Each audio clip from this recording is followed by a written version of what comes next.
Now at 5:30, it appears the housing market is heating back up again. After giving buyers a break for the winter, prices are making yet another surge. And in Northeast Ohio, MLS data shows the average single-family home sold for $10,000 more in May than it did at the peak of last year's surge in June of 2021. Now, this average in May of this year is actually $247,000 compared to $247,000, I should say, rather, compared to $237,000 a year ago.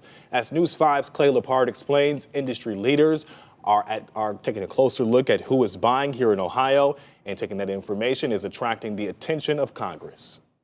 Lydia Hines would love to sell her Bedford home. I'm ready to sell and I'm ready to buy. Problem is, she needs to find and close on a new home first. Cash came and that knocked me right out the box. We had a strong offer, 30% down, conventional product, and still we were beat out by a cash offer. It's an issue Lydia Hines' real estate broker, Lydia Pope, sees happening more and more often. Historically speaking, Ohio is one of the more affordable areas when it comes to buying a home. It's that same affordability that experts say makes Ohio one of the top states when it comes to investors looking to buy homes. New data from the National Association of Realtors shows 1 out of every 6 homes sold in Ohio in 2021 went to companies and corporations, which typically offer all cash and turn homes into rentals.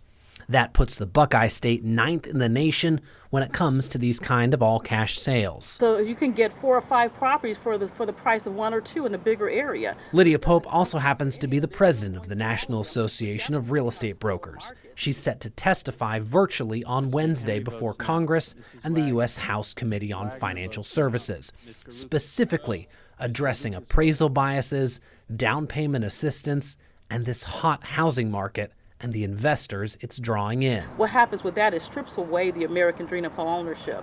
You know, when a person has to rent versus buying a home, you're taking away that generational wealth. Pope, who represents buyers and sellers, says there is something that homeowners can do to help in today's real estate market. We can't discriminate, we can't steer. What we can say is, you know, when you have a buyer that wants to buy a home, you know, this is their dream. Maybe it was your dream. Maybe it was a dream of a seller who bought their house. How did they buy their house? Did they buy it cash? Did they buy it finance? Well, the same person want to do the same thing. For Lydia Hines, what she's seeing as a home buyer is shaping how she plans to approach selling her home, fueling her optimism for the future.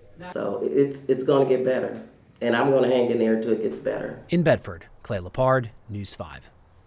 Okay, so we have been telling you about these outside investors scooping up Northeast Ohio properties for years now. Actually, earlier this year, the Cleveland Director of Building and Housing sounded the alarm at a panel discussion hosted by the Ohio Fair Lending Coalition. And that's where we learned these outside investors aren't just gobbling up all of our housing inventory. They're not investing in the homes they buy, leading to an increase in distressed housing across the city. The Vacant and Abandoned Property Action Council found the number of homes being purchased by out-of-town investors tripled since 2004. Taking money out of this area in the form of high rents, and they're really just playing monopoly with our neighborhoods. The Director of Building and Housing says there are good investors coming to Cleveland, but she's preparing to fight back against the investors who do not live up to their obligations with stronger code and rental registration enforcement. And we are also learning more Americans are buying houses and then flipping them. New data shows 1 in 10 U.S. homes sold in the first quarter of 2022 were actually flipped. That's the highest level in more than 20 years. Phoenix, for example, had the most flipped homes in the first 3 months of the year, followed by Charlotte and Tucson. While hot now, real estate experts expect the flip to fix market to cool down in the coming months as mortgage rates rise and home prices soften.